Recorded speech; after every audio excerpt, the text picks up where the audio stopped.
మహావత్సమైన కృపను బట్టి మనందరి జీవితకాల పర్యంతంలో త్రిత్వం తర్వాత 18వ ఆరాధనలోనికి దేవుడు త్రిత్వం తర్వాత 8వ ఆరాధనలోనికి నడిపించిన త్రియేక దేవునికి కూడి వచ్చిన మనందరి పక్షంగా కృతజ్ఞతాస్తుతులు చెల్లిస్తూ మీ అందరికీ నిండు వందనాలు తెలియజేస్తున్నాను. అందరికి వందనాలండి. ఈ సమయాన మనం నేడు ధ్యానిస్తున్న అంశం దైవ రాజ్య విస్తరణ అనే అంశాన్ని గురించి మనం ధ్యానించాలి. దైవ రాజ్య విస్తరణ అందరూ ఒకసారి చెప్పండి. దేవుని రాజ్యం ఎలా విస్తరిస్తారు, దేవుని కార్యాలు ఎలా ఉంటాయి? ఒకసారి బైబిల్ గ్రంథం తెరవండి. రాజుల మొదటి గ్రంథము 300వ పేజీ.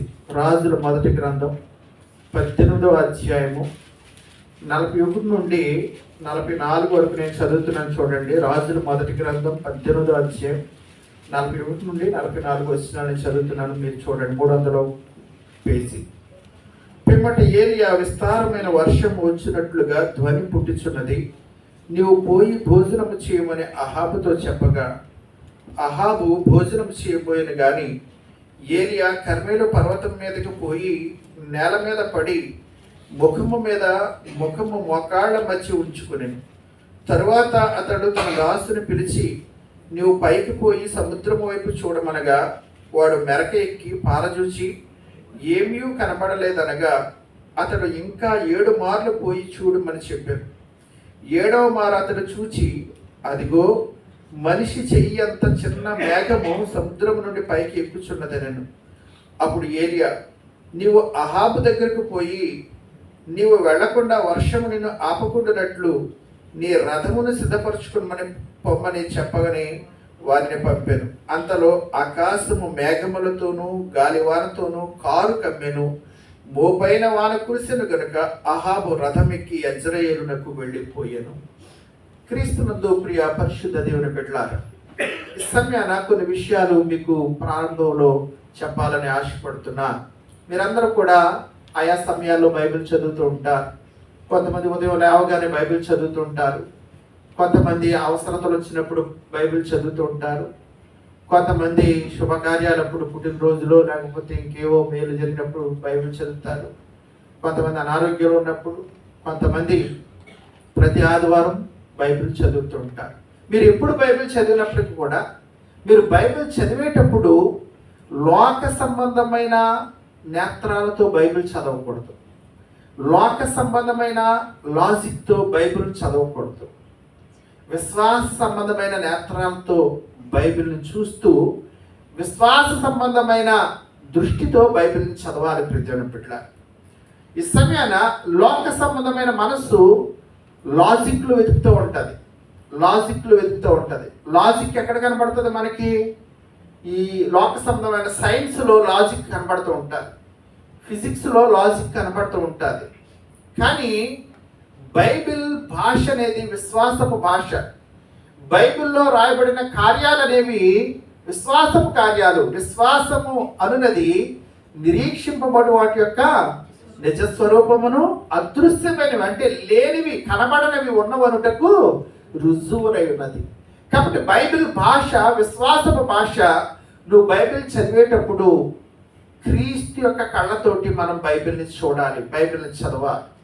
ఒక మాట చూడండి, 119వ సంకీర్తన 18వ చరణంలో కీర్తనాకారుడైన దావీదు ఏమంటూ ఉంటారంటే 119వ సంకీర్తన 18వ చరణం, నేను నీ ధర్మశాస్త్రమునందు ఆశ్చర్యమైన సంగతులను చూచినట్లు నా కన్నులు తెరువుము అంటున్నాడు కీర్తనాకారుడు. ప్రియదేవుని బిడ్డలారా, ఒక యవనస్తుడు బైబిల్ ట్రైనింగ్కి వెళ్తున్నాడు. దేవుని పరిచయం చేయాలని ఆశపడ్డాడు. దేవుని పరిచర్యకు వెళుతున్నాడు. ఆ పరిచర్యకు వెళుతున్న ఆ యొక్క యవనస్తుడైన మరి బైబిల్ ట్రైనింగ్ అవ్వబోయే బిడ్డకు వాళ్ళ అమ్మమ్మ గారు ఒక కొత్త బైబిల్ ఇచ్చారు. ఆ కొత్త బైబిల్ ఇచ్చి అందులో మొట్టమొదటి పేజీలో ఏమని రాశారంటే ఇదిగో ఈ 119వ కీర్తన 18వ వచనం రెఫరెన్స్ రాసి పెట్టారు. అంటే నువ్వు ఎప్పుడు బైబిల్ చదివినా దేవుని యొక్క వాక్యంలో ఆశ్చర్యకరమైన సంగతులు చూచినట్లు నీ కన్నులు తెరవబడాలి. అనగా నీ యొక్క మనోనేత్రాలు తెరుచుకుని బైబిల్ చదవాలంటే ప్రియమైన బిడ్డలారా దేవుని సహాయం కావాలి. అందుకే మనం బైబిల్ చదువుతున్నప్పుడు ఒక చిన్న మాట, చిన్న ప్రార్థన మనం చేసుకోవాలి. ప్రార్థన అంటే చిన్న అంశం అన్నమాట. ఏమని, నువ్వు బైబిల్ తెరిచేటప్పుడు ఏమన్నానంటే, దేవా ఈ బైబిల్ నేను చదువుతున్నాను, ఈ వాక్యం ద్వారా నీవు నాకు బోధించు, నీవు నాతో నువ్వే నాకు బోధకుడు. ఇక్కడ ఈ లోకంలో చాలా మంది బోధకులు ఉండొచ్చు, వాళ్ళ ఆలోచన వారు చెప్తూ ఉంటారు. కానీ నువ్వు బైబిల్ చదువుతున్నప్పుడు ఒక చిన్న మాట దేవునికి నువ్వు చెప్పాలి, దేవా నీ గ్రంథాన్ని నేను చదువుతున్నాను, నువ్వే నాకు బోధించు, నువ్వే నాతో మాట్లాడు అని మనం బైబిల్ని ఓపెన్ చేయాలి, బైబిల్ని చదవాలి ప్రియమైన బిడ్డ. సరే, ఈ సమయంలో మనం వాక్యంలోకి వెళ్తుంటే దేవుడు చిన్న వాటిని చాలా గొప్ప అద్భుతంగా బైబిల్లో ఆశీర్వదించాలి. కొన్నిసార్లు చిన్న చిన్న వాటిని, అంటే నేను ప్రారంభంలో చెప్పాను కదా, లోక సంబంధమైన నేత్రాలతో చదివితే కనుక బైబిల్ ఒక కట్టుకథలాగా కనబడుతూ ఉంటుంది. ఇది ఎలా జరుగుద్ది, ఇది సాధ్యం కాదు అన్నట్టుగా ఉంటూ ఉంటారు. ఉదాహరణకి యేసుప్రభు వారి కాలంలో యేసుప్రభు వారు ఒక చోట ప్రసంగిస్తున్నారు, అరణ్య ప్రాంతంలో. అనేక మంది ప్రజలు వచ్చారు, అనేక మంది తండోపతండాలకు వచ్చారు. వారు ఎన్ని రోజులు వాక్యం వింటున్నారో కూడా తెలియదు. ఈ రోజుల్లో అయితే ఒక అరగంట దాటితే కనుక, ఒక గంట దాటితే పాస్ట్ గారు టైం చూసుకుంటలేదేమో, సమయం చూసుకుంటలేదు అనుకుంటూ ఉంటాం, లేకపోతే మనమే వాచ్యంగా చూస్తూ ఉంటాం, సిగ్నల్స్ ఇస్తూ ఉంటాం. కానీ 3 రోజుల పాటు వారు వాక్యం విన్నారు దేవుని బిడ్డ. 3 రోజుల పాటు యేసుప్రభు వారు బోధించారు, వారు వాక్యం విన్నారు, అయినా అలసిపోలేదు. కానీ వారు ఎక్కడన్నా సమస్యలు పడిపోతారేమని యేసే అంటున్నారు శిష్యులతోటి, వీళ్ళకి ఏమైనా భోజనం పెడితే బాగుంటుంది అంటున్నారు దేవుని బిడ్డ. వీళ్ళకి ఏదైనా భోజనం పెడదు, ఎక్కడుంది? సాధారణంగా పాస్ట్ గారు ఒకవేళ సభలో పెడితే కనుక ముందే ఎంతమంది వస్తారు, ఎంతమంది రైసు, ఎంత కూరలు కావాలి అన్ని సిద్ధపరచుకుంటూ ఉంటారు. కానీ అక్కడ యేసే దగ్గర కానీ శిష్యుల దగ్గర కానీ ఏమైనా ఆహారం ఉందండి? ఏమైనా ఆహారం లేదు. కానీ యేసే అంటున్నారు వాళ్ళకి భోజనం పెడదాం అంటున్నారు. సరే, ఎక్కడ ఉన్నాయి? మనందరికీ తెలుసు, ఒక చిన్న పిల్లవాడి దగ్గర వాడి చిన్న ఆహారం, అది కూడా చిన్న ఆహారం, 5 రొట్టెలు 2 చేపలు మాత్రం ఉన్నాయి. కానీ ఇంతకి ఎంతమందికి ఏమాత్రం ప్రభువా? ఫిలిప్ అంటున్నాడు, ప్రభు ఈ జన సమూహానికి ఒక్కడికి సరిపోదు కదా చెప్పాలంటే, చిన్నపిల్లడు చెప్పాలంటే 5 రొట్టెలు 2 చేపలు అంటే అది స్నాక్, భోజనం కూడా కాదు, ఒక స్నాక్స్ అనమాట, తినుబండారాలు. అయితే ప్రభు అంటున్నారు, ఆ 5 రొట్టెలు 2 చేపలు ఆయన ప్రార్థించినప్పుడు ఎంతమంది తిన్నారండి? 5,000 మంది పురుషులు, ఇంకా వారితో పాటు 5,000 మంది స్త్రీలు, ఇంకా కొన్ని వేల మంది చిన్నపిల్లలు, ఇంచుమించు 20,000 మంది. ఒకవేళ లోక సంబంధమైన దృష్టితో నువ్వు ఆ ప్యాసేజ్ చదివావు అనుకోండి, చిన్న 5 రొట్టెలు 2 చేపలు ఎలా మంది సరిపోతాయి? 5,000 మందికి ఎలా సరిపోతాయి? అయితే నువ్వు పెట్టి చూడు అంటూ ఉంటా. కానీ యేసయ్య చేసే విశ్వాస సంబంధమైన నేత్రాలతో లోకానికైతే అసాధ్యము, కానీ 5 రొట్టెలు 2 చేపలు 5,000 మందికి పంచిపెట్టడం యేసయ్యకి అన్ని సాధ్యమే. యేసయ్యకి అన్ని సాధ్యమే. ఆయన సమస్తమును చేయగలిగిన వాడు ప్రియమైన బిడ్డ, సమస్తమును చేయగలిగిన వాడు. ఈ సమయాన్ని కాబట్టి వారికి తృప్తిగా భోజనం పెట్టినట్లుగా మనం చూస్తున్నాం. సరే, నేటి పాఠంలో ఇప్పుడు మనం చదువుకున్న ప్యాసేజ్లకు వస్తుంటే కనుక దీనికి ముందు జరిగిన చరిత్ర మీతో క్లుప్తంగా చెప్తూ ఉంటాను ప్రియమైన బిడ్డలారా. చూడండి, ఇక్కడ ఆ ఇశ్రాయేలుల కాలంలో ఆహాబు రాజు పరిపాలించిన సమయం అది. ఆహాబు రాజు భార్య రాణి గారు ఎవరంటే యెజబెలు. ఆవిడ విగ్రహారాధికురాలు, పెద్ద విగ్రహారాధికురాలు అనమాట. ఆవిడ వస్తానే అనేక మంది దేవతామూర్తులను, బయలు దేవత, అష్టారోతు దేవతలు వాళ్ళు తీసుకొచ్చింది. బయలు ప్రవక్త కొంతమందిని జీతం ఇచ్చి కొంతమందిని ఆ యొక్క ఆరాధనకు పెంచి పోషిస్తుంది. ఆ యొక్క విగ్రహారాధన ఇశ్రాయేలు దేశం అంతా. ఇశ్రాయేల్ అంటే ఎవరు? దేవుని ప్రజలు, దేవుని ప్రజలు. కానీ చూడండి, మనకి లోకంలో ఒక సామెత ఉంటుంది, వారు దేవుని ప్రజలే, దేవుని కార్యాలు చూసిన వారే, కానీ లోకంలో ఒక సామెత ఉంటుంది, మీ అందరికీ తెలుసు. దున్నపోతి ఈనింద్ర అంటే ఏమంటారు మన వాళ్ళు? దున్నపోతి ఈనింద్ర అంటే దూడనే తెలీదు మీకు సామెత? దూడనే కట్టేమన్నారంట ప్రతి. అలాగా కొన్నిసార్లు ఎలా ఉంటుందంటే, రాజుగారు చెప్తున్నారు కదా, రాణి గారు చెప్తున్నారు కదా అన్నట్టుగా నిజమైన దేవుడిని మర్చిపోయి, యెహోవా దేవుడిని మర్చిపోయి రాజ్యమంతా కూడా అనేక మంది ఈ బయలు దేవత, అష్టారోతు దేవత, సూర్య దేవత ప్రతిమలను ఆరాధిస్తూ రాజ్యమంతా ప్రతిన బిడ్డలారా విగ్రహారాధనతో నిండిపోయింది. అయితేనండి చూడండి, ఏ కాలంలోనైనా సరే ఒక భయంకరమైన వ్యక్తి పరిపాలన చేస్తున్న, ఒక భయంకరమైన పరిస్థితులు ఉన్నాయంటే దేవుడు అంతకు సమర్థుడైన దైవ సేవకుని కూడా ఆ కాలంలో పెడతా ఉంటాడు ప్రియమైన.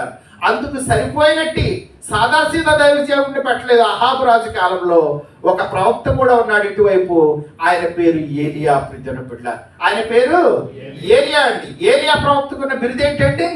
ఏలియా ప్రవక్తకున్న బిరుదు చెప్పాలి, రోషము కలిగిన ప్రవక్త. ఆయన ఏ ప్రవక్త అంట? సాదాసీదా ప్రవక్త కాదు ప్రియమైన.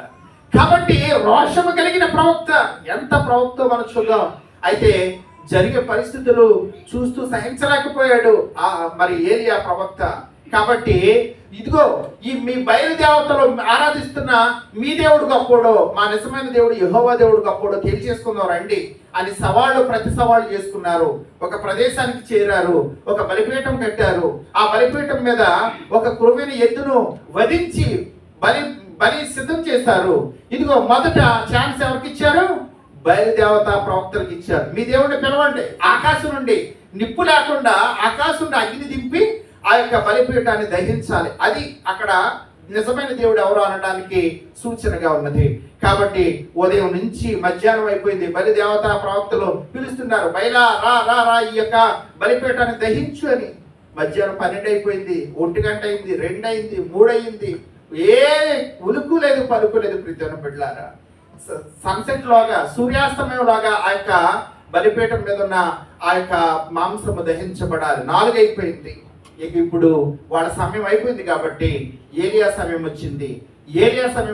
ఏలియా దేవుడు మరి దేవుడిని పిలుస్తున్నాడు, దేవా ఇదిగో నీ ఆకాశం నుండి అగ్ని పంపించుకున్నప్పుడు వెంటనే అగ్ని దిగి వచ్చి ఆ బలిపీఠం మీద ఉన్న మాంసమును దహించి వేసింది ప్రియమైన బిడ్డలారా. దహించి వేసిన తర్వాత ఆ రోషం కలిగిన ప్రవక్త కాబట్టి ఊరుకోలేదు ఏలియా. ఏమంటున్నాడంటే ఇదిగో ఈ 400 మంది బయలు ప్రవక్తలను కూడా ఎవరిని కూడా వదలకుండా వాళ్ళని హతం చేసేయండి, వాళ్ళని చంపేయండి అని వాళ్ళని చంపేసిన తర్వాత రాజు అక్కడే ఉన్నాడు అహాబు. అతడు కూడా ఏం చేయలేకపోయాడు. అయితే తర్వాత ఈ విషయం జరుగుతుంది ప్రియమైన బిడ్డలారా. ప్రారంభంలో ఒక విషయం చెప్పడం మర్చాను. ఈ యొక్క మరి ఏలియా ఈ యొక్క విగ్రహారాధన బట్టి వెంటనే మనకి రాజుల గ్రంథం 17వ అధ్యాయంలో జ్ఞాపకం చేస్తుంటాడు కదా, ఇదిగో నేను మరలా చెప్పే వరకు కూడా నీ దేశంలో వర్షము కానీ మంచు కానీ పడదు. ఒక రోజు కాదు, 2 రోజులు కాదు ప్రియమైన బిడ్డలారా. 6 నెలలు మన ఇండియాలో వర్షాలు పడకపోతే కనుక దేశం అంతా అల్లకల్లోలం అయిపోతుంది. అయ్యి బాబు కరువు వచ్చేస్తుంది. చూడండి, ఇప్పుడు జూలై నెల జరుగుతుంది, సరైన వర్షాలు లేవని గగ్గోలు పెడుతున్నారు ప్రియమైన బిడ్డలారా. అంతా పూజేసి వర్షాకాలం వచ్చి 1 నెల అయింది. 1 నెల వర్షాలు లేకపోతేనే వర్షాలు లేవని పైకి కిందకి ఆకాశం వైపు చూస్తున్నారు. కానీ ఏలియా కాలంలో దేవుని పక్షంగా ఏలియా సెలవిచ్చారు, ఇదిగో వర్షము కానీ మంచు కానీ పడదన్నప్పుడు దేవుడు ఆమేన్ అన్నారు. 3.5 సంవత్సరాలకు వర్షం లేదు ప్రియమైన బిడ్డలారా. 3.5 సంవత్సరం వర్షం లేదు. ఇప్పుడు నిజమైన దేవుడు ఎవరో తేలిపోయింది. యెహోవా దేవుడని ఆ బలిపీఠం మీద ఉన్న బలి పశువును దహించగా మరి అక్కడ కార్యం జరిగింది. ఆ తర్వాత ఇప్పుడు జరుగుతున్న విషయం మనం చూద్దాం. ఆ తర్వాత మరి ఏలియా ఏమంటున్నాడంటే 41వ వచనంలో, పిమ్మట ఏలియా విస్తారమైన వర్షం వచ్చినట్లుగా ధ్వని పుట్టుచున్నది. అక్కడ ఏలియాకు ఒక సేవకుడు ఉన్నాడండి. అతనికి ఆ ధ్వని వినపడట్ల. వర్షపు ధ్వని సేవకుడికి వినపడట్ల. అక్కడ దేశాన్ని పరిపాలించే రాజు ఉన్నారు అహాబు, ఆయనకి ఆ ధ్వని వినపడట్లేదు ప్రియమైన బిడ్డలారా. కానీ ఎవరికి వినపడుతుందంటే ప్రవక్త అయిన ఏలియాకి వినపడుతుంది ప్రియమైన బిడ్డలారా. అందుకే నేను అంటున్నాను, బైబిల్ భాష అనేది విశ్వాసపు భాష ప్రియమైన బిడ్డలారా. లోకానికి దేవుని కార్యాలు వినబడవు, కనబడవు. అందుకే దేవుడు అంటూ ఉంటాడు కొరింథీ పత్రికలో, దేవుడు చేసే కార్యాలు కంటికి కనబడవు, చెవికి వినబడవు, హృదయానికి లోకస్తులకైతే గోచరం కాదు, కానీ దేవుని బిడ్డలకు అది గోచరం అవుతూ ఉంటుంది ప్రియమైన బిడ్డలారా. కాబట్టి ఏలియాకు వర్షపు ధ్వని వినబడుతుంది, వర్షపు చప్పుడు. ఇంకా అసలు మబ్బే లేదు. కాబట్టి పనివాడిని అంటున్నాడు, ఇదిగో నువ్వు వెళ్ళి సముద్రం వైపు చూడు, ఆకాశం వైపు చూడు, మబ్బులు ఏమైనా కనపడతానేమో. అతను వెళ్ళి చూశాడు. వెళ్ళి చూసి వచ్చి ఏమంటున్నాడంటే, అయ్యా నాకేం కనబడట్లేదు. ఏలియా అంటున్నారు, మళ్ళీ ప్రార్థన చేసి మళ్ళా వెళ్ళి చూడు. మళ్ళా వెళ్ళి చూశాడు, మళ్ళా వచ్చాడు, మళ్ళా ఏమీ కనబడట్లేదు. 3వ వెళ్ళాడు, మళ్ళా ఏమీ కనబడట్లేదు. 4వ 5 సారి 6 సార్లు అయిపోయింది. ఇప్పుడు మళ్ళా వెళ్ళి చూడంటున్నాడు. 7వ వెళ్ళి చూడగానే అక్కడ కనబడుతుంది. ఏమొచ్చి చెప్తున్నాడంటే ఆ ప్రవక్తతోటి, మనిషి అరచేయంత మేఘము ఆకాశంలో మనిషి అరచేయంత మన చెయ్యంత ఉంటుంది. చిన్న మేఘం ప్రతినప్పుడు, చిన్న మేఘం అంటే నిజానికి చెప్పాలంటే ఆ 3.5 సంవత్సరాల తర్వాత ఒక చిన్న మేఘం, అది కూడా అరచేయంత మేఘం. అంటే మన భాషలో చెప్పుకోవాలంటే అది ఒక దూది పింజ లాంటి ఆ మబ్బు ప్రీతినప్పుడు, దూది పింజ అంతటి మబ్బు. ఈ సమయాన్ని ఆలోచన చేస్తుంటేనండి ప్రీతినప్పుడారా, చూడండి చిన్న మబ్బు. మనం వర్షాకాలంలో కావచ్చు ఇండియాలో ఎక్కువ మబ్బులు పడుతూ ఉంటాయి. వర్షం వచ్చే ముందు ఒక చిన్న మబ్బు అలా అలా ఎక్స్పాండ్ అయిపోయి మొత్తం కారు మబ్బులు కట్టేసి నల్లగా మారిపోయి అప్పుడు వర్షం తారగా కురుస్తూ ఉంటుంది ప్రీతినప్పుడ. ఇక్కడ విస్తారమైన మబ్బు, విస్తారమైన మేఘము పట్టలేదు, కానీ మనిషి అరచేయంత మేఘం, మనిషి అంత మేఘం కూడా కాదు, అరచేయంత చిన్న మేఘం పట్టింది. అరచేయంత చిన్న మేఘం. అయితే ఏలి అంటున్నాడు, ఇదిగో రాజుతో చెప్పు, అతడు వెళ్ళి భోజనం చేయమను, ఎందుకంటే వర్షం వచ్చిందంటే రథం ఆగిపోతుంది, మళ్ళీ ప్రయాణానికి ఇబ్బంది అవుతుంది. ఇంకా వర్షపు జాడ ఇంకా పడలేదు, కానీ ఇదిగో కొరబోయే వర్షాన్ని గురించి చెప్తున్నాడు. ఇప్పుడు చదవండి ఒకసారి, ఏమంటున్నారు? 45వ వచనం, అంతలో ఆకాశము మేఘములతోనూ గాలి వానతోనూ కారు కమ్మెను, మోపైన వాన కురిసెను కనుక అహాబు రథమెక్కి. చూడండి, అంతలో ఆకాశం అంట ఎంత చిన్న మేఘం వలన అరచి ఎంత మేఘము మొత్తం విస్తరించిపోయింది ప్రియమైన బిడ్డ. మొత్తం విస్తరించిపోయి ఏమంటున్నాడంటే మోపైన వాన కురిసెను. మోపైన అన్న మాటకి ఇంకా ఆ ట్రాన్స్లేషన్ మనం చూస్తుంటే కనుక విస్తారమైన వర్షం. సాధారణంగా న్యూస్ లో చెప్తూ ఉంటాడు, ఈరోజు 2 తెలుగు రాష్ట్రాల్లో భారీ వర్షాలు పడ్డాయి. పల్లపు ప్రాంతాలు జలమైపోయినాయి, ఆ రాకపోకలకు అంతరాయం కలిగింది, ఇలాంటి మాటలు చెప్తూ ఉంటాం. అంత భారీ వర్షం పడదు. ఇంకా చెప్పాలంటే భయంకరమైన, ఇంకా ఇంకొక ట్రాన్స్లేషన్ లో చెప్తూ ఉంటాడు ప్రచండమైన వర్షం. ఎంత దీని అంతటి కారణం ఎంత చిన్న మేఘం, అరచి ఎంత మేఘం. ప్రియమైన బిడ్డలారా, దేవునికి అన్ని సాధ్యమే. దేవుడికి అన్ని సాధ్యమే. కాబట్టి సమయాన్ని మనం ఆలోచన చేస్తుంటే కనుక అంత చిన్న మేఘము 3.5 సంవత్సరాలు ఎండిపోయిన నేల మీద, నెరలు తీసేసిన నేల మీద నేలంతా తడిపి ప్రియమైన బిడ్డలారా చక్కటి మరి వర్షము, చక్కటి పంటలకు అనుకూలమైన పరిస్థితిని కలిగించినట్లుగా మనం చూస్తున్నాం. రెండవదిగా చూస్తుంటే కనుక యోబు గ్రంథము 8వ అధ్యాయము 5, 6, 7 వచనాలు ఒకసారి చూద్దాం. యోబు గ్రంథము 8వ అధ్యాయము 5, 6, 7 వచనం. నీవు జాగ్రత్తగా దేవుని వెతికిన యెడల సర్వశక్తుడగు దేవుని బ్రతిమాలుకు కొనిన యెడల నీవు పవిత్రుడవై యథార్థవంతుడవైన యెడల నిశ్చయముగా ఆయనని యందు శ్రద్ధ నిలిపి నీ నీతికి తగినట్టుగా నీ నివాస స్థలమును వర్ధిల్ల చేయును. చదవమ్మా. అప్పుడు నీ స్థితి చూడండి, మొదట కొద్దిగా నుండి నన్ను తుదను నీవు అభివృద్ధి కాదంటండి, మహాభివృద్ధి లెక్కింప సఖ్యమ కానంత అభివృద్ధి నువ్వు పొందుతావు. విస్తారమైన అభివృద్ధి పొందుతావు. మనుష్యులు ఆశ్చర్యపోయేంతటి అభివృద్ధి పొందుతావు. అయితే ఈ దినాన్ని ఇక్కడ కూర్చున్న మనందరికీ కూడా ఆశీర్వదించబడాలని, వృద్ధి చెందాలని, మహాభివృద్ధి చెందాలని అందరికీ ఆశే, అందరికీ కోరికే ప్రియమైన బిడ్డలారా. అయితే దేవుడు చెప్తున్నాడు, ఏమంటున్నారంటే దేవుడు ఇస్తున్న కండిషన్ ఏమిటంటే 5, 6 వచనాల్లో నువ్వు జాగ్రత్తగా దేవుని వెతికిన యెడల సర్వశక్తుడకు దేవుని బ్రతిమాలుకోవాలి, పవిత్రుడవై యథార్థవంతుడవైన యెడల. ఈ కండిషన్స్ మనం ఫాలో అవ్వాలి ప్రియమైన బిడ్డలారా. ఈ కండిషన్స్ ఫాలో అవ్వాలి. ఈ సమయంలో దేవుడు ఆశీర్వదించడానికి ఒక విధానం ఉంది. నువ్వు దేవుని చాలా జాగ్రత్తగా వెతకాలి ప్రియమైన బిడ్డలారా. కొంతమంది దేవుని ఎలా వెతుకుతూ ఉంటారంటే లోకంలో ఒక అడుగు వేస్తూ ఉంటారు, దేవుని సన్నిధిలో ఒక అడుగు వేస్తూ ఉంటారు. ఇక్కడ ఒక ప్రార్థన చేస్తూ ఉంటారు, మళ్ళా లోకంలో ఎందుకైనా మంచిదన్నట్లుగా, లేకపోతే అక్కడ పనులు అక్కడ చేస్తూ ఉంటారు, అక్కడ పనులు అక్కడ చేస్తూ ఉంటారు. 2 పడవల మీద నువ్వు కాళ్ళు వేసినట్లయితే ప్రియమైన బిడ్డలారా నువ్వు ఆశీర్వదించబడటం అనేది జరగదు. 2 పడవల మీద కాళ్ళు కాదు ప్రియమైన బిడ్డలారా, నువ్వు ఒక్కదాని ఎందే నీ దేవుని యందు జాగ్రత్తగా వివేకము కలిగి దేవుని వెతుకువారు కలరేమో అని దేవుడు ఆకాశం నుండి పరిశీలిస్తున్నప్పుడు నువ్వు పవిత్రుడిగా కనబడాలి, నువ్వు యథార్థవంతుడిగా కనబడాలి, నువ్వు న్యాయవంతుడిగా కనబడాలి ప్రియమైన బిడ్డలారా. అలా వెతికాడేమో బైబిల్లో ఒక వ్యక్తి ఉన్నాడు, అతని పేరు ఇస్సాకు. అతడు ఎలా అభివృద్ధి పొందాడో చూడండి. ఆది కాండము 26వ అధ్యాయము 12-13 వచనాలు. ఆది కాండం 26వ అధ్యాయము 12-13 వచనాలు చూడండి. ఇస్సాకు ఆ దేశమందు ఉన్నవాడై విత్తనం వేసి ఆ సంవత్సరము 100 ఫలము పొందెను. యెహోవా అతనిని ఆశీర్వదించిన కనుక ఆ మనుష్యుడు గొప్పవాడైను.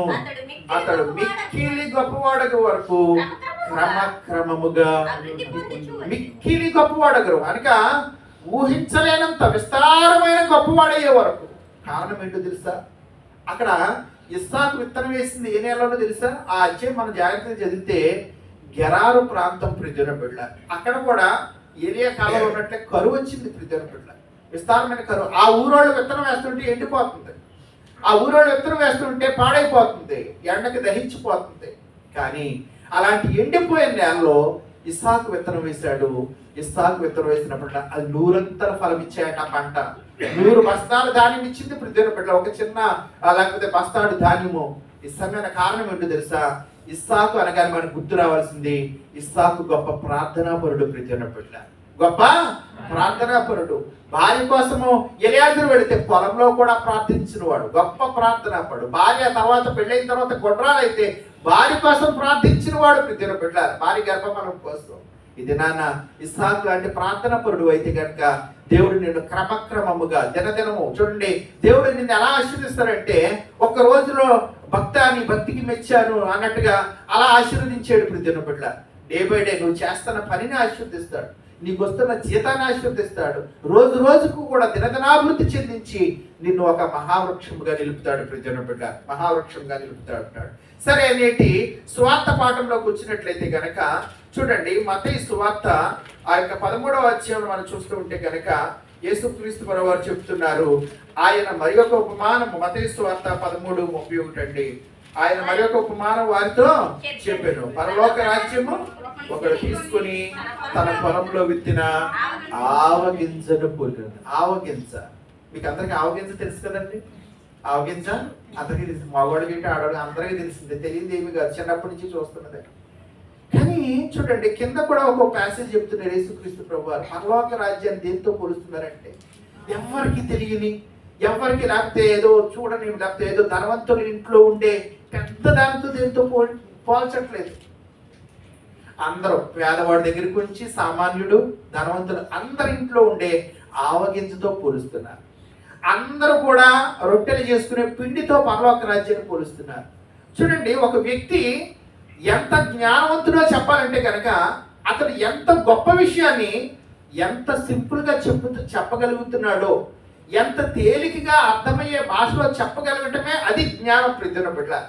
చూడండి, కొంతమంది అరగంట సేపు చెప్పి ఎవరికి అర్థమని ఏదోదో చెప్పి ఇంతకీ ఏం చెప్పాడంటే ఏమో నాకు ఏం అర్థం అవ్వలేదని అనుకున్నాను. ఆడు జ్ఞాని కాదనమాట. అసలు ఆడి వల్ల ఉపయోగం ఏమి లేదనమాట, ఒకడు బొర తినేస్తే కానీ. కానీ చూడండి, యేసయ్య చిన్న 2 వచనాల్లో, ఇంకా చెప్పండి 33 అయితే ఒక వచనంలోనే పరలోక రాజ్యాన్ని ఆవగింజతో పోల్చి చెప్తున్నారు, పిండితో పోల్చి చెప్తున్నారు ప్రియుని బిడ్డ. సరే, మొదటి ఉపమానానికి వచ్చి రెండిట్లో యొక్క అర్థం ఇదే. ఆవగింజ అందరి ఇంట్లోనూ ఉంటుందండి, అందరికీ తెలిసిందండి. ఆవగింజ ఎంత ఉంటుంది? పైగా గింజలు కూడా కాదు, చాలా చిన్నది. గింజలన్నింటిలోకి కూడా బహుశా పోపుల పెట్టిలో ఉండే గింజలన్నింటిలో కూడా చిన్నదే, ఒకళ్ళ గసగసాలు దానికంటే ఇంకా చిన్నవేమో. అయితే ఈ సమయాన ఇంత చిన్న గింజతోటి దేవుడు యేసు ప్రభువారు పరలోక రాజ్యాన్ని పోలుస్తున్నారు. చూడండి, ఆవగింజ అంటే చిన్నదే కాదు, స్వల్పమైనది కూడా ప్రియుని బిడ్డ. స్వల్పమైనది, ఇంకా చెప్పాలంటే విలువ తక్కువది కూడా. విలువ తక్కువది. ఒక 100 అరం కూడా బోల్డెని గింజలు పడుతూ ఉంటాడు, ఆవగింజలు వస్తూ ఉంటాయి. ఈ సమయాన మీలో చాలా మంది ఒకవేళ 10 ధరమ్స్ నోటు కింద పడిపోయింది అనుకోండి, 100 ధరం ఒక 100 ధరం కింద పడిపోయినా ఎలా తీసుకుంటారు? తీసుకోవడమే కాదు, మరి కళ్ళకి ఎలా అద్దుకుంటారు కదా, కళ్ళకి అద్దుకుని మరీ జేబులు వేసుకుంటారు, ఎందుకంటే డబ్బు కాబట్టి. ఒకవేళ ఆవగింజ పడిపోయింది అనుకోండి, కూరలు వేసేటప్పటికి ఆవగింజలు పడిపోయింది అనుకోండి, 4 ఇన్ని గింజలు పడిపోయి మనం తీసుకుని కళ్ళకద్దుకుంటామా? కళ్ళకద్దుకుని పొప్పులు పట్టులు వేస్తామా? వేయం. ఎందుకంటే అది విలువ తక్కువ కాబట్టి, అది విలువ తక్కువ, చవక కాబట్టి దాన్ని చాలా తక్కువగా చూస్తాం, చాలా తక్కువగా. కానీ యేసయ్య ఇంత చిన్న ఆవగింజని పరలోక రాజ్యానికి పోల్చి చెప్తున్నారు ప్రియుని బిడ్డ. పోల్చి చెప్తున్నారు.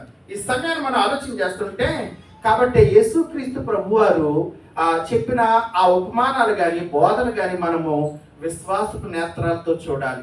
ఆవగింజంట విత్తినప్పుడు చిన్నదే కానీ అది కూర మొక్కలన్నిటిలో కూడా పెద్దదై ఆకాశ పక్షులు వచ్చి దాని కొమ్మల యందు నివసించును. విత్తనం అది విత్తినప్పుడు ప్రియమైన బిడ్డలారా మనం నేలలో విత్తుతూ ఉంటాం. భూమిని కొంచెం దాన్ని తవ్వి దాన్ని కొంచెం లోపలికి తీసి ఒక చిన్న గుంటలా చేసి అందులో విత్తనం విత్తుతూ ఉంటాం. విత్తనం విత్తిన తర్వాత అది మొలిచినప్పుడు మొదటి అడ్డంకి ఏంటంటే భూమిని నేలని కప్పేస్తాం, మట్టిని కప్పేస్తాం. మట్టిని చీల్చుకుంటూ జీవము పైకి ఎదుగుతూ ఉంటుంది. మొదటి అడ్డంకి మట్టే. ఆ మట్టిని చీల్చుకుంటూ ఎదుగుతూ ఉంటుంది. అది ఎదుగుతున్నప్పుడు ఆ పసిరితనము లేకపోతే ఆ లేత మొక్క అనేది తీయగా ఉంటుంది కాబట్టి చీమలు తినే ప్రయత్నం చేసేస్తూ ఉంటాయి. చీమలు కానీ పురుగులు కానీ తినే ప్రయత్నం చేస్తూ ఉంటాయి. అయినా అది తట్టుకుని ఒకళ్ళు తిన్నప్పటికి కూడా మళ్ళీ ఎదుగుతూ ఉంటుంది. మళ్ళీ ఎదుగుతూ ఉంటే ఇంకా పైకి ఎదుగుతుంటే కోళ్ళు లేకపోతే ఇలాంటి పక్షులు వచ్చి దాన్ని పొడిచేసి లేకపోతే తినే ప్రయత్నం చేస్తూ ఉంటారు. అయినా తినేసిన మళ్ళీ ఎదుగుతూ ఉంటుంది.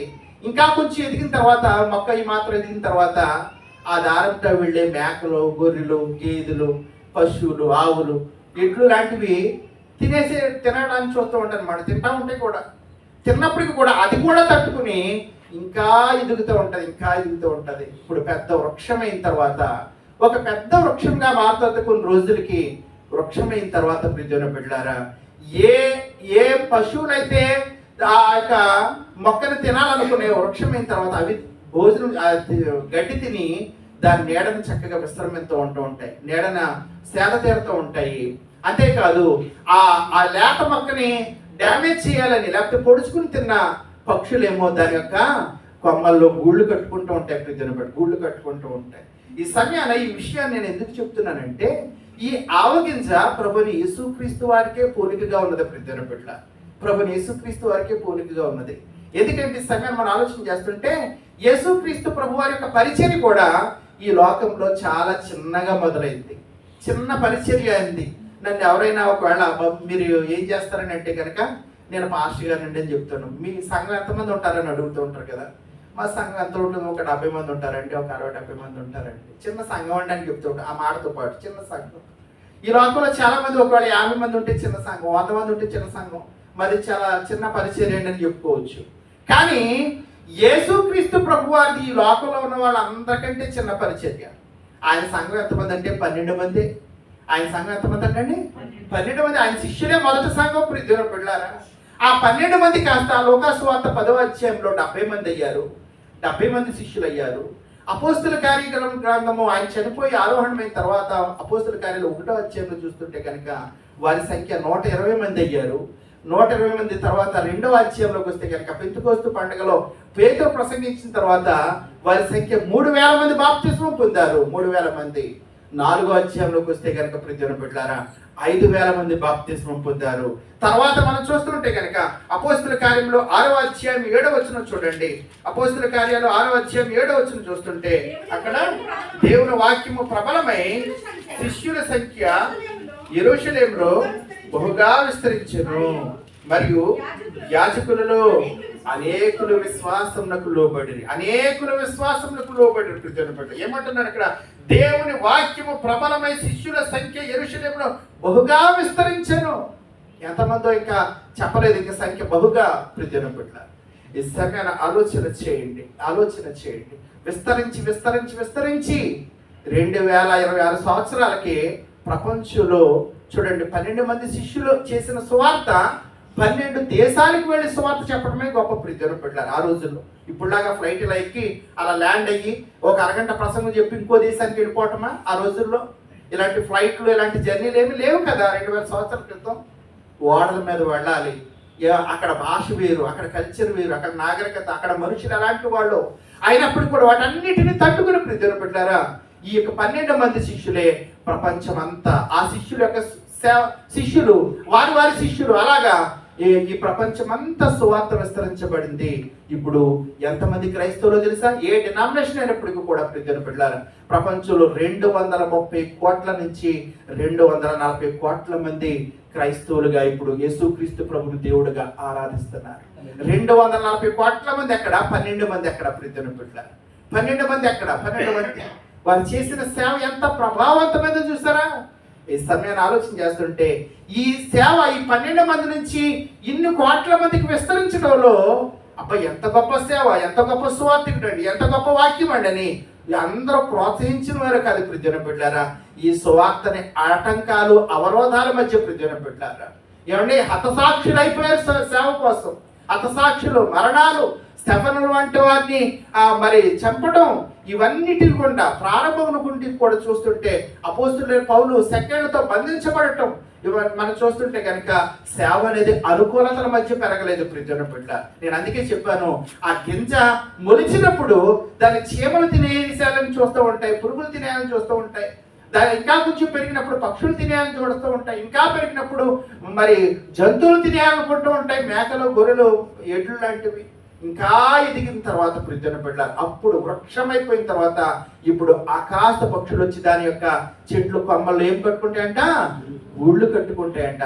ఆకాశ పక్షులు అనగా ఎవరైతే ఈ స్వార్థను వ్యతిరేకించారో, ఎవరైతే ఈ స్వార్థను అడ్డగించారో, ఎవరైతే ఈ దేవుడు మా కొద్దు మా ఊర్లో ప్రకటించొద్దన్నారో వారు ఇప్పుడు అనేక మంది సేవకులై ప్రియమైన బిడ్డలారా ఆ యొక్క అన్యజనులు ఇప్పుడు క్రీస్తును ఆరాధిస్తున్నారు. ఇక్కడ ఇంకొక విషయం చెప్పమంటారా? ఆవగింజ చిన్నదే కానీ అది ఘోర బొక్కములన్నింటిలోనికి మహావృక్షం అయిపోయింది, శాఖోపశాఖలుగా. ఇంకొక స్వార్థలు అంటూ ఉంటాడు పెద్ద వృక్షము అంటున్నాడు. ప్రతిదిన వృక్షము. ఈ సంఘాన్ని ఆలోచన చేస్తుంటే చాలా మంది అడుగుతూ ఉంటారు, చాలా మంది ఏమైనా మనల్ని అడుగుతూ ఉంటారంటే, ఏమంటే మీరు అందరూ కూడా ఒక్క యేసు ప్రభునే ఆరాధిస్తారు కదండి, ఒక్క బైబిల్ని మీరు చదువుతారు కదా, మీకు ఇన్ని డినామినేషన్లు ఎందుకు? లోదన్ సంఘం అని, పెంతుకోస్తు సంఘం అని, బైబిల్ మిషన్ సంఘం అని, ఆర్సిఎం సంఘం అని, జీడిఎం సంఘం అని, బోర్డు సంఘాలు ఉన్నాయి కదా పేర్లు, ఏమండి హెబ్రోన్ సంఘం అని. అబ్బో మనం చెప్పుకుంటా పోతే కనుక 3 రోజులు వరుస పెట్టి డినామినేషన్ చెప్పినా కానీ తరగదు ప్రతిదిన పెట్ట అన్ని డినామినేషన్ ఉన్నాయి. ఒకసారి ఇంత ఉప్పు చూసాను అనమాట ఒక్కొక్క డినామినేషన్ పేర్లు. అయితే ఈ సమయం చూస్తూ ఉంటే కనుక వాళ్ళు అడుగుతూ ఉంటారు, తెలియని వాళ్ళు, హిందువులు కావచ్చు, అన్యులు, మీరు అందరూ యేసు ప్రభుని ఆరాధిస్తారు కదా, ఇన్ని డినామినేషన్ ఎందుకు? లోదన్ మిషన్ అని, లేకపోతే పెంతుకోస్తు అని, జీడే బైబిల్ మిషన్ అని. ఎందుకంటే దేవుని చిత్తం ఏమిటంటే ప్రతిదిన బిడ్డలారా ఇక్కడ డినామినేషన్లు వేరు కానీ అందరూ బోధించేది ఒక్క బైబిలే. విత్తనము ఒక్కటే ప్రతిదిన బిడ్డ, విత్తనం ఒక్కటే, ప్రభు ఒక్కడే, రక్షకుడు ఒక్కడే. కానీ ఈ సేవ ఒక్కొక్కరిని తాకాలంటే ఒక్కొక్క డినామినేషన్ అవసరమైంది ప్రతిదిన బిడ్డ. ఒక్కొక్క విధానంలో ఒక్కొక్క రీతిగా కొందరిని పాట ద్వారా తాకింది, కొందరిని వాక్యం ద్వారా తాకింది, కొందరిని ప్రార్థన ద్వారా తాకింది, కొంతమందిని పరిచర్య ద్వారా, కొంతమందిని లేకపోతే ఏదైనా ఇవ్వటం కంట్రిబ్యూషన్ ద్వారా ఈ సువార్త తాకి 250 కోట్ల మంది క్రైస్తవులుగా వెరసలది దైవరాజ్య విస్తరణ ప్రతిదిన బిడ్డలారా. ఒక రోజులో జరిగిపోయింది కాదు, నీకు తెలియకుండానే చాలా నిశ్శబ్దంగా ఈ రోజును కూడా మనం అనుకోవచ్చు. ఇండియాలో పరిస్థితులు చూస్తుంటే, ప్రపంచంలో సేవ గురించి పరిస్థితులు చూస్తుంటే కనుక సేవకులు కొట్టడం, సేవకుని అవమానించడం, సేవకుని హింసించడం, అవసరమైతే సేవకులు చంపేస్తున్నారు ప్రతిదిన బిడ్డలారా, చంపేస్తున్నారు. ఇన్ని ఆటంకాలు కలిగించినప్పుడు కూడా చర్చిల మీద మైక్ వేయకూడదని గవర్నమెంట్లు ఉత్తర్వులు జారీ చేస్తున్నారు. ఎవరు ఎన్ని చేసినప్పటికీ కూడా దేవుని రాజ్యము కట్టబడతానే ఉంటది, విస్తరించబడతానే ఉంటది.